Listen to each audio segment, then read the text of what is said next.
Mwakoze guhitamo Mia Boss TV, umuyoboro ubagezaho amakuru yizewe kandi agezweho, ikindi acukumbuye. Nderekeniye inkuru mbahaye ikaze.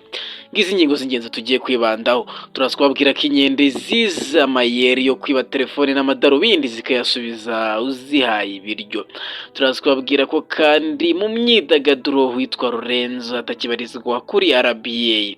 Turaza no kubabwira ko biri kuvugwa ko Rugaju Rigani yaba yatawe muri yombi. Nimujye kuri ni mukanya. Mu makuru avugwa hanze katubabwire ko inkende ziza amayeri yo kwiba telefone n'amadarubindi zikayasubiza uzihaye ibiryo.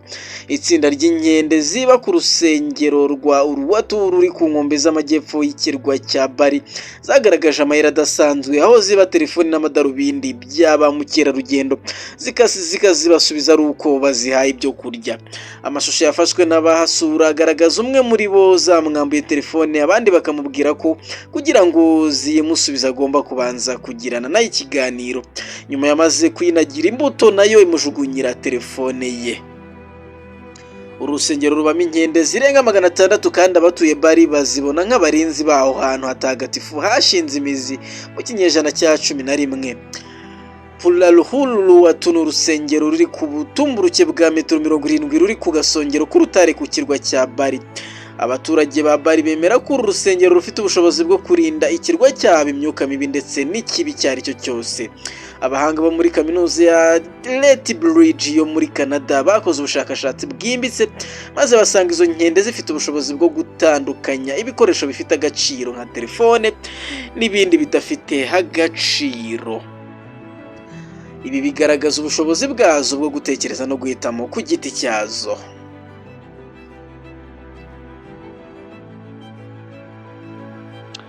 Mumaze kubimenyera ko iyo turimo dusatira weekend tubabwira amakuru ajyanye n'imyidagaduro. Niyo mpamvu tugiye guhera kuri iyi nkuru ivuga ko Rugaju Rigani yatawe muri yombi azira amafaranga ya PRFC yanyereje. Rugaju Rigani, Kalisa Joaquin na Frank Jangwani bari mu bantu bivugwa ko batawe muri yombi mu gihe hakorwa iperereza ku mafaranga ya PRFC yanyerejwe. Inkuru dukesha SKFM bivuga ko Kalisa Joaquin na Rugaju Rigani ndetse na Frank Jangwani bari mu bantu batawe muri yombi mu gihe hakorwa iperereza ku mafaranga ya PRFC yanyerejwe. Amafaranga avugwa yifashishijwe mu mukino wa CAF Champions League 2024-2025 wahurije PRFC na Pyramide mu Misiri muri Nzeri 2024.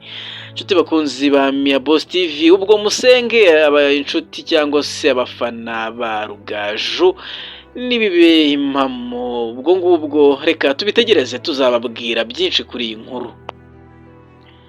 Mu yandi makuru avugwa mu myidagaduro katubabwire ko nyuma yo gushyamirana hagati ye na Rugaju bivugwa ko atakibarizwa kuri RBA. Wakwibaza uti uyu muntu ninde ndi kuvuga?